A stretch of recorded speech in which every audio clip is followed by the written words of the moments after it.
श्री गुरुभ्यो नमः।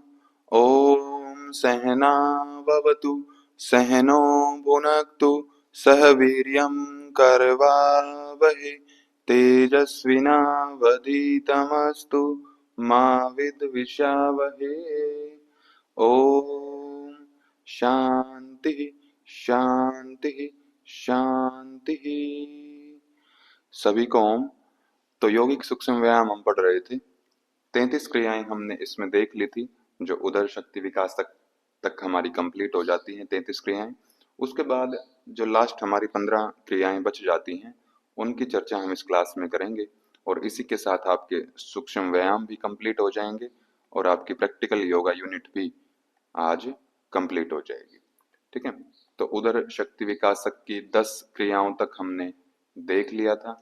आज की जो पहली क्रिया है हमारी, वो है 34वीं क्रिया, जो है कटी शक्ति विकासक क्रिया। तो कटी की बात कर रहे हैं, कमर की बात कर रहे हैं, तो कमर ज्यादा मूवमेंट इसमें करेगी। ठीक है, तो सबसे पहले हमें जो व्हाइट वाली इमेज आपको दिख रही है, इस पोजीशन में आना है। सबसे पहले हम सीधे खड़े हो जाएंगे, दोनों पैरों के पंजे मिला लेने हैं आपस में और अपने राइट हैंड की मुट्ठी को बंद करना है। अंगूठा अंदर रहेगा मुट्ठी के और कमर के पीछे लेकर जाना है इस राइट हैंड की मुट्ठी को। ठीक है, फिर लेफ्ट हैंड से पीछे की तरफ लेफ्ट हैंड को लेकर जाना है, लेफ्ट हैंड को भी, और राइट हैंड की कलाई को हमें पकड़ लेना है। फिर श्वास भरते हुए धीरे धीरे पीछे की तरफ झुकना है, जैसा इस इमेज में आपको दिख रहा है कि पीछे की तरफ झुक जाना है। पीछे की तरफ झुकने के बाद अपनी शक्ति अनुसार, सामर्थ्य अनुसार उसी पोजीशन में कुछ देर रुकना है। उसके बाद दोनों नासिकाओं से श्वास को बाहर छोड़ते हुए सिर को घुटने से लगाने का प्रयास करना है। यानी कि पहले पीछे झुकेंगे तो इनहेल हमने किया, श्वास को भर लिया, उसके बाद हम नीचे झुकेंगे, सिर को घुटने से लगाने का प्रयास करना है और श्वास को बाहर छोड़ देना है। तो ये हमारी पहली कटी शक्ति विकासक क्रिया रहती है। ठीक है, तो प्रारंभिक अभ्यास 5 बार किया जा सकता है ये। ठीक है, और ऐसा दूसरी साइड से भी करना है। दूसरी साइड का मतलब क्या है कि अब लेफ्ट हैंड की मुट्ठी को बंद करना है और ऐसे ही कमर के पीछे ले जाकर और राइट हैंड से लेफ्ट हैंड की कलाई को पकड़ना है।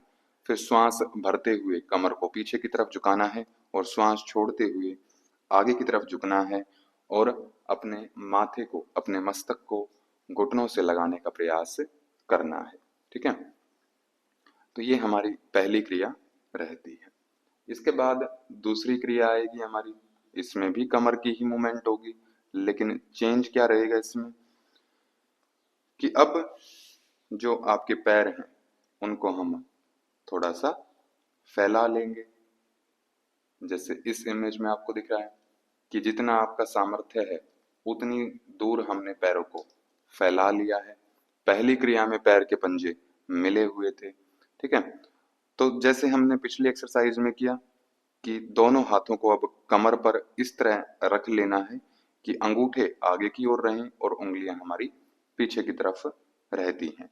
फिर श्वास भरते हुए कमर को जो ऊपर वाला हिस्सा होता है, नाभि से ऊपर वाला हिस्सा, उसको पीछे की तरफ झुकाना है श्वास भरते हुए और फिर सामने की तरफ आते हुए श्वास को छोड़ देना है। ठीक है, तो ये हमारी दूसरी क्रिया रहती है कटी शक्ति विकासक।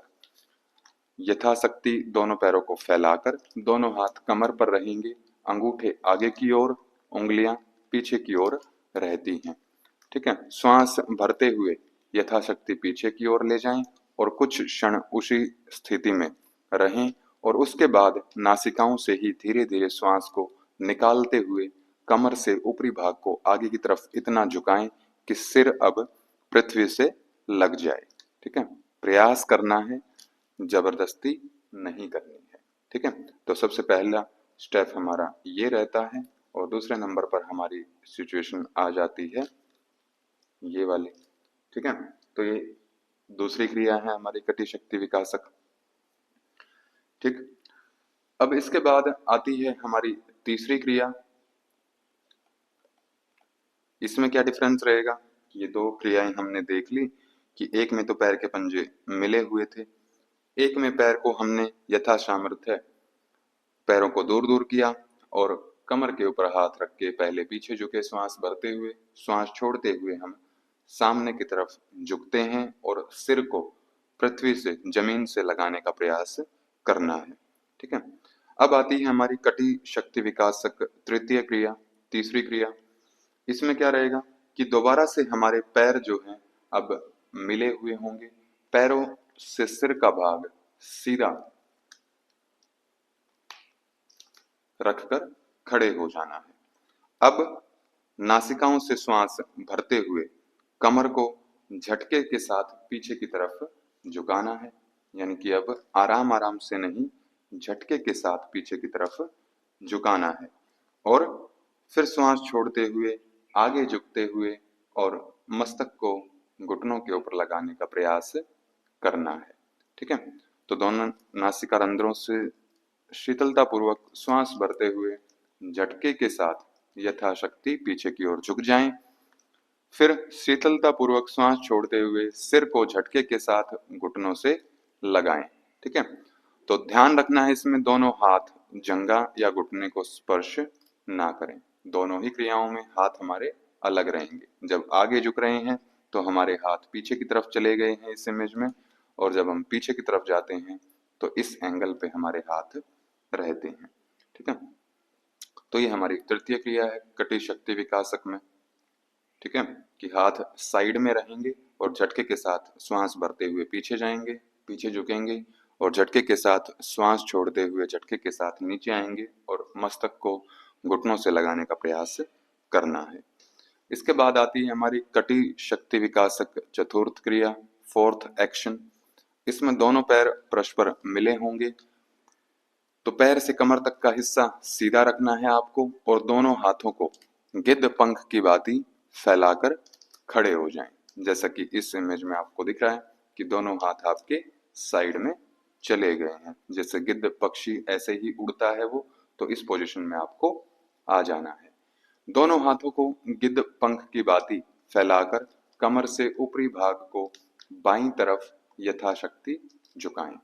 अब सबसे पहले इसी पोजीशन में रहना है और लेफ्ट साइड में झुक जाना है।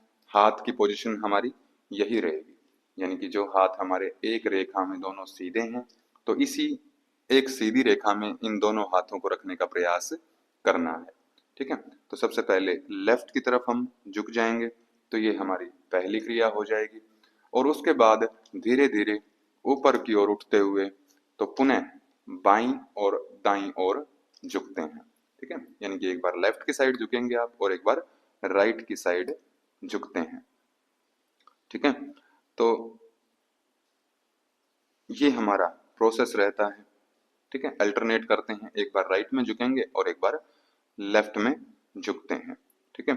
तो लेकिन इसमें ध्यान रखना है कि इस क्रिया को करते समय हाथ हमारे सीधी रेखा में हो, हाथ हमारे ऊपर नीचे नहीं होने चाहिए। ठीक है। फिर इसके बाद आती है हमारी पंचम क्रिया, कटी शक्ति विकासक में पांचवी क्रिया। इसमें क्या प्रोसेस रहता है हमारा? अब इसमें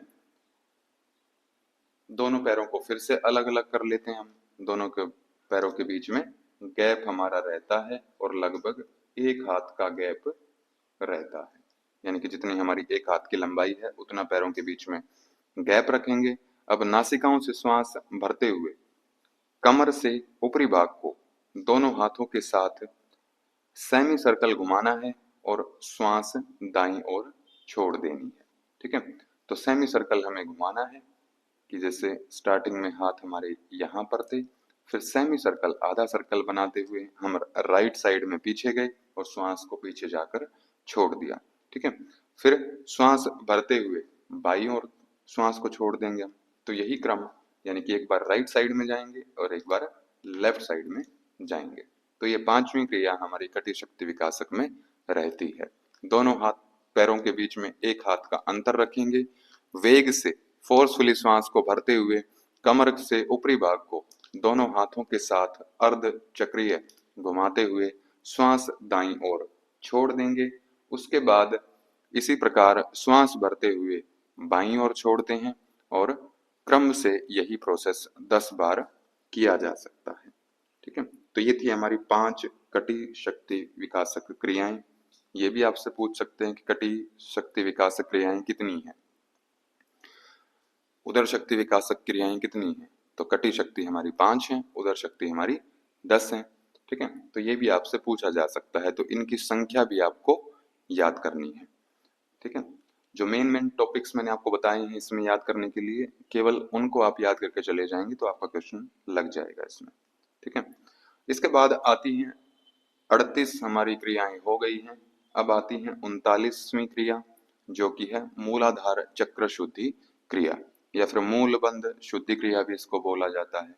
ठीक है, क्योंकि मूलाधार चक्र के पास ही हम मूलबंध लगाते हैं।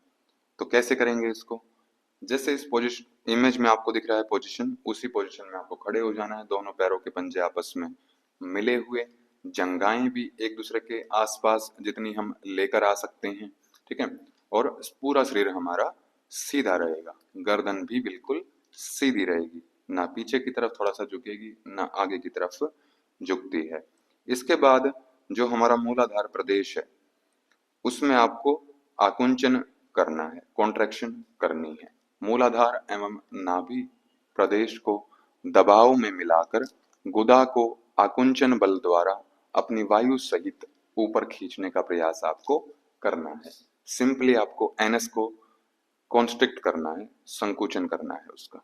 ठीक है, उसके बाद श्वास सामान्य रहेंगी इसमें, श्वास प्रश्वास ना हमें बलपूर्वक लेना है और ना बलपूर्वक छोड़ना है। ठीक है, तो जब आप एक चक्कर कर लें यानी कि आपने कॉन्ट्रैक्शन किया तो श्वास को आप रोक सकते हैं उस समय पर। ठीक है, तो जैसे ही आप श्वास को रोकेंगे तो एक वाइब्रेशन आपको आपके शरीर में फील होगी। ठीक है, तो वो इंडिकेशन है कि ये अभ्यास आपका अच्छे तरीके से हो गया है। ठीक है, तो श्वास सामान्य हो, चक्कर करते समय श्वास को एक बार रोक लें, इसमें बल लगता है, एफर्ट्स इसमें लगते हैं जिसके कारण कंपन होने लगता है। ठीक है, तो शुरुआत में ये 5 मिनट तक कर सकते हैं आप। ठीक है, तो आंतरिक क्रिया है ये, तो चित्र में वो चीज एनएस को कॉन्स्ट्रिक्ट करना आपको नहीं दिखाया जा सकता।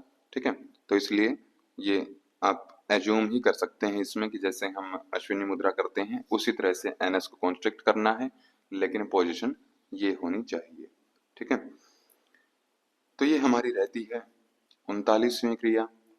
इसके बाद आती है हमारी 40वीं क्रिया कि मूलाधार के बाद अब थोड़ा सा ऊपर की तरफ चलते हैं तो आता है स्वादिष्ठान चक्र। तो उपस्थ या फिर स्वादिष्ठान चक्र शुद्धि, इसके लिए कैसे करेंगे कि अब पैरों के बीच में आप थोड़ा सा गैप कर लेंगे। गैप किया, कितना गैप करें, तो एक हाथ का लगभग गैप कर सकते हैं।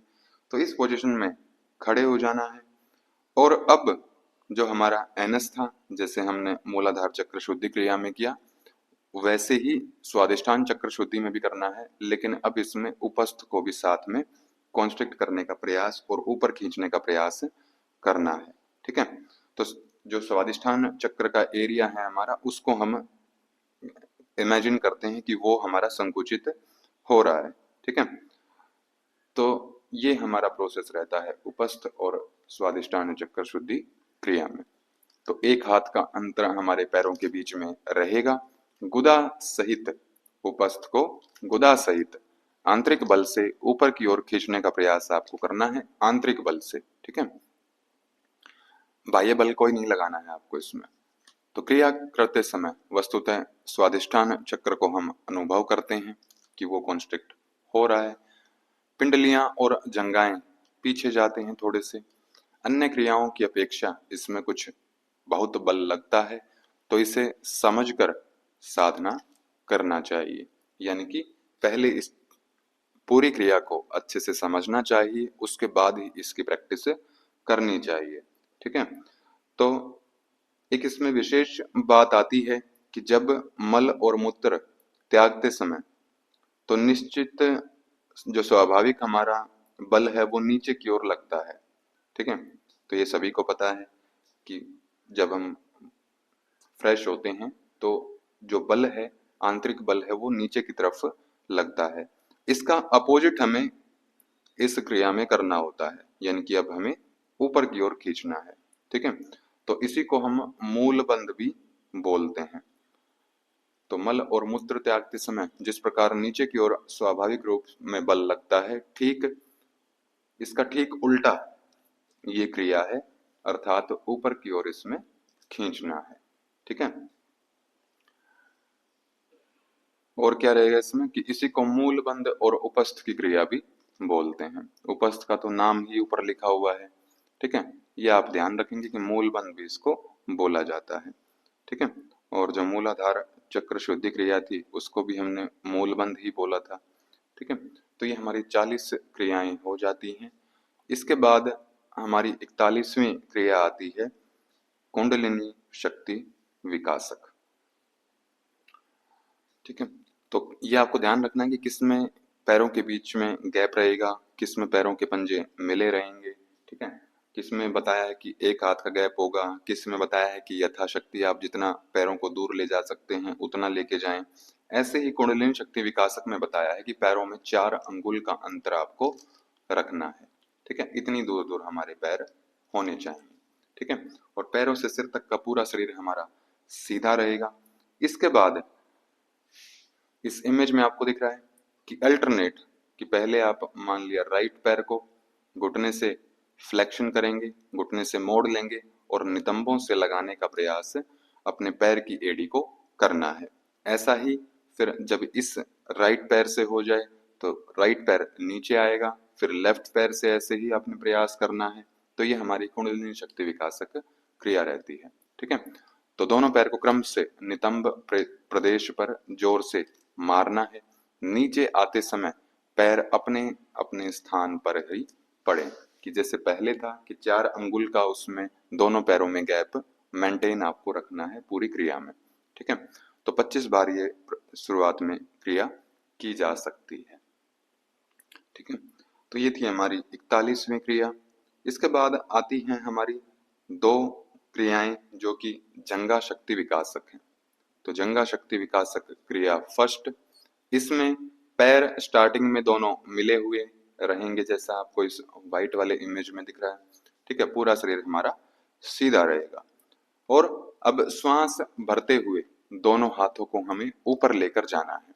साथ ही पैरों के पंजों के बल कूदकर दोनों पैरियों की एड़ियों को मिला लेना है। ठीक है, तो ये प्रोसेस रहता है हमारा जंगा शक्ति विकासक में। क्या क्या किया हमने इसमें कि सबसे पहले दोनों पैरों को मिलाया, पैरों से सिर तक का पूरा हिस्सा हमने सीधा रखा, फिर दोनों नासिकाओं से हमने श्वास को भरा, दोनों हाथों को हम ऊपर ले गए और साथ ही पैरों के पंजों के बल हम कूदते हैं और दोनों पैरों को फैला लेते हैं। ठीक है, तो यहाँ पर दोनों पैरों को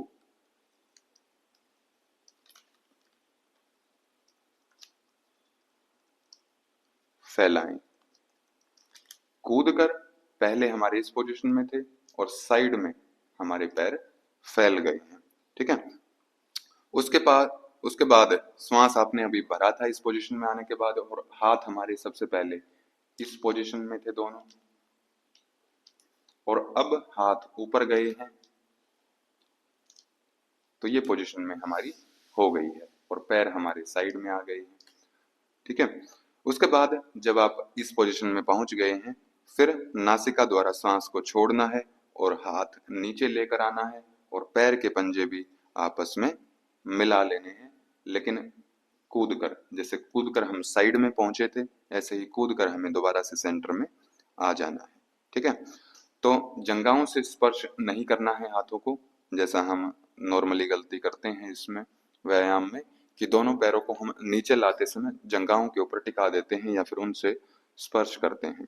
ठीक है, तो ये सावधानी इसमें रखनी है। दो, पहली कि पैरों की जंघाओं से हाथों को टच नहीं होने देना है। दूसरा, इस पूरे अभ्यास में, इस पूरी क्रिया में घुटने हमारे सीधे रहेंगे, घुटने नहीं मोड़ने हैं। ठीक है, तो ये हमारा प्रोसेस रहता है जंगा शक्ति विकासक फर्स्ट क्रिया में। ठीक है, एक बार इसको अच्छे से आप पढ़िए, क्या इसमें लिखा हुआ है प्रोसीजर। ये आप एक्सरसाइज स्कूल में जब पीटी करवाते हैं तब भी आपने की होगी। ठीक है, तो उसी से मिलती जुलती ये क्रिया है, कुछ भी अलग नहीं है इसमें।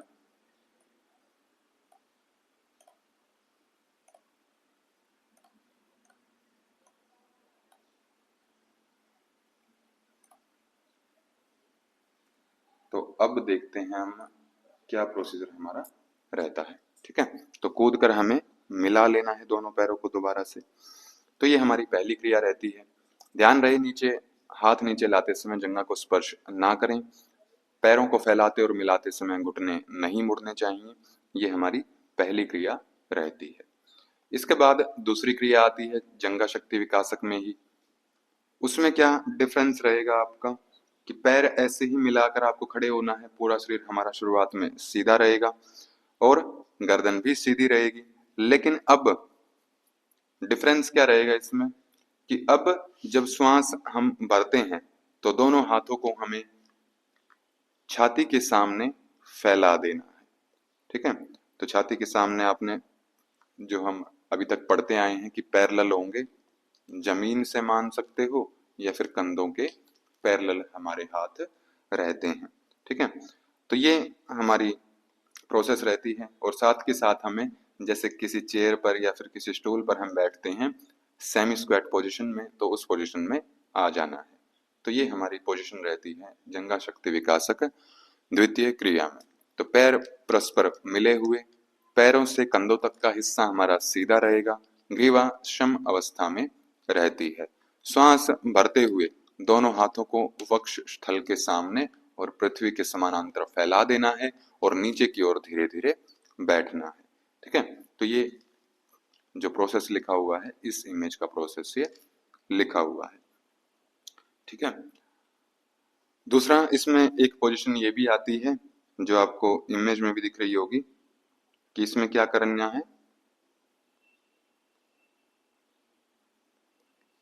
कि श्वास भरते हुए दोनों घुटनों को साइड में हमें फैलाना है। ठीक है, और धीरे धीरे इतना नजदीक हमें आना है, इतना नीचे हमें आ जाना है कि जो नितंब है वो एडी से टच होना शुरू हो जाए। ठीक है, या फिर ये लगा लो कि थोड़ा सा ही ऊपर हो, थोड़ा सा ही गैप इसमें मेंटेन रहे। तो वो अपनी सामर्थ्य के अनुसार है कि कौन कितना प्रयास इसमें कर सकता है। ठीक है, और हाथ हमारे इसमें साइड में रहेंगे, जमीन के समानांतर ही रहेंगे, यानी कि पैरेलल ही रहते हैं। तो ये थी हमारी जंघा शक्ति विकासक दो क्रियाएं। इसके बाद 44वीं क्रिया आती है हमारी 44 नंबर एक्शन जानु शक्ति विकासक। जानु बोलते हैं, ठीक है, नी को, घुटने को। तो अब घुटने को मजबूत करना है। ठीक है, इससे ऊपर जो आए हैं वो आपको पता होगा कि जंगा बोलते हैं थाइज को। ठीक है, तो जानु शक्ति विकासक क्रिया इसमें कैसे करना है कि जैसे अभी तक हम करते आए हैं कि पैर परस्पर मिले हुए, सिर से पैरों तक का हिस्सा हमारा पूरा सीधा रहता है। तो इस अवस्था में हमें खड़े हो जाना है। खड़े होने के बाद पिंडलियों से घुटनों पर बल देना है, यानी कि पूरा जोर हमें पिंडलियों पर लेकर आना है और घुटनों से ऊपर जंघा के भाग को सीधा रखते हुए आगे पीछे झटके देने हैं। ठीक है, तो पिंडलियों से घुटनों पर बल देते हुए झटके के साथ घुटने से ऊपर जंघा के भाग को सीधा रखते हुए आगे पीछे झटके हमें देने हैं। ठीक है, तो एक के बाद दूसरे पैर से ये किया जा सकता है। ठीक है, कि जैसे इसमें आपको दिख रहा है कि पहले इसने पैर को सीधा किया, फिर पैर को मोड़ लिया और नितंब प्रदेश से टकराने का प्रयास किया। ठीक है, तो पहले एडी से नितंब पृष्ठ पर जोर देकर यानी कि दबाव डालकर और पैर को आगे की ओर झटका देते हैं। ठीक है, तो ये हमारा जानु शक्ति विकासक क्रिया रहती है। एक बार करने के बाद, एक पैर से करने के बाद दूसरे पैर से ये क्रिया रिपीट की जाती है। ठीक है, कि सीधे खड़े हो गए, एक पैर को आपने उठाया, पैर को सबसे पहले घुटने को मोड़ा आपने, एड़ी से नितंब के ऊपर दबाव डाला, फिर झटके से पैर को सामने की तरफ लेके आए, ठीक है। फिर पैर को वापस अपनी स्थिति में रख दिया, फिर दूसरे पैर से यही क्रिया की जाती है, ठीक। तो ये थी जानु शक्ति विकासक क्रिया। इसके बाद अगली 45 नंबर एक्शन 45वीं क्रिया हमारी आती है पिंडली शक्तिवर्धक क्रिया, पिंडली शक्ति विकासक क्रिया। इसमें जो हमारी लेग है या फिर जो हमारी काफ मसल्स हैं वो स्ट्रांग होती हैं इस एक्शन से, ठीक है।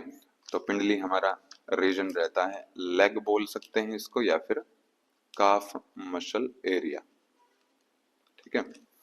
तो इसमें क्या प्रोसेस रहता है कि सेम हमारे पैर के पंजे मिले हुए हों, पूरा शरीर हमारा सीधा हो, तो इस अवस्था में पहले खड़े हो जाना है, गर्दन भी हमारी सीधी रहेगी और मुट्ठी को हमने अब बंद कर लेना है। सेम प्रोसेस कि अंगूठा मुट्ठी के अंदर रहेगा। अब दोनों नासिकाओं से श्वास भरते हुए धीरे धीरे जैसे जैसे आप श्वास भरते जाएं तो दोनों हाथों को अपने छाती के सामने ले आना है।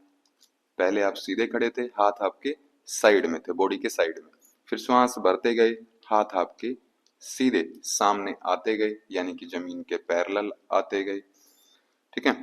फिर उसके बाद क्या किया, बैठते समय जो पैर की एड़ी है, जो हमारे पैरों की एड़ी है वो टिकी रहे, यानी कि पूरे अभ्यास के दौरान एड़ी जमीन से उठनी नहीं चाहिए और दोनों घुटने भी आपस में मिले हुए होने चाहिए, दोनों घुटने भी अलग अलग ना हो एक दूसरे से, ठीक है। तो अब सेमी सर्कल बनाते हुए दोनों हाथों से तो वक्ष स्थल के यानी कि चेस्ट के सामने आपने ले आना है कि जैसे पहले सीधे हम खड़े थे तो ऐसे साइड से घुमाते हुए हमें छाती के सामने अपने हाथों को ले आना है। और फिर क्या करना है, इसके बाद क्या रहेगा कि दोनों कोहनियों को हम थोड़ा सा मोड़ लेते हैं इसमें, और मोड़ने के बाद जैसे हमने अपने हृदय प्रदेश पर दोनों हाथों को रख लिया था तो उस पोजीशन में हम आ जाएंगे इसमें, ठीक है। तो दोनों नासिकाओं से श्वास भरते हुए धीरे धीरे श्वास भरने के साथ साथ दोनों हाथों को वक्ष स्थल के सामने पृथ्वी के समानांतर फैलाते हुए बैठ जाएंगे। बैठते समय पैरों की एड़ी पृथ्वी से सटी हुई होगी, दोनों घुटने भी आपस में मिले हुए होंगे और उसके बाद दोनों हाथों को सेमी सर्कल घुमाते हुए अर्ध वृत्ताकार घुमाते हुए क्या करना है, वक्ष स्थल के सामने आपको ले आना है, ठीक है। यानी कि छाती के सामने आप ले आएंगे, छाती के सामने ले आए हैं और भुजावली स्कंद के समक्ष यानी कि जो पैरेलल हमने अपने हाथों को रखा था तो वो पैरेलल ही हमारे हाथ रहने चाहिए, ठीक है। तो जब ये प्रोसेस हमारा कंप्लीट हो जाए, फैलाने का प्रोसेस हमारा कंप्लीट हो जाए तो हाथों को छाती की तरफ से खींचते हुए दोबारा से नीचे की तरफ ले आना है, ठीक है।